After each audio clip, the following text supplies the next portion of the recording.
Chalissery government higher secondary സ്കൂളിൽ വിജയോത്സവം 2026 സംഘടിപ്പിച്ചു. തിങ്കളാഴ്ച രാവിലെ നടന്ന പരിപാടി Thrithala MLA advocate VT Balram ഉദ്ഘാടനം ചെയ്തു.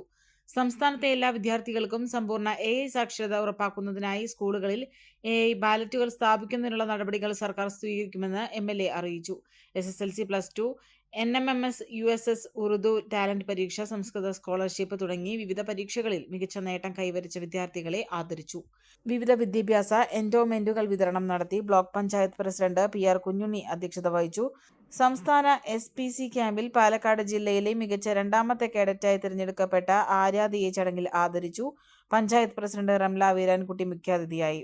ഉപജില്ലാ വിദ്യാഭ്യാസ ഓഫീസർ K പ്രസാദ്, റിട്ടയർഡ് DEOയും മുൻ സ്കൂൾ പ്രധാനാധ്യാപികയുമായിരുന്ന TS ദേവിക, പഞ്ചായത്ത് അംഗങ്ങളായ A Vijayan, Annie Vinu, PTA president PV Rajeesh Kumar, SMC chairman Rafeeq ആവുങ്ങാട്ടിൽ, സ്റ്റാഫ് സെക്രട്ടറിമാരായ Vidyavathi, M Bijesh Kumar, doctor PC Molu, retired അധ്യാപിക AV Suma, PTA vice president Noufal എന്നിവർ സംസാരിച്ചു. School principal doctor Sajeena Sugar സ്വാഗതവും പ്രധാനാധ്യാപിക ഷീന P ശങ്കർ നന്ദിയും പറഞ്ഞു.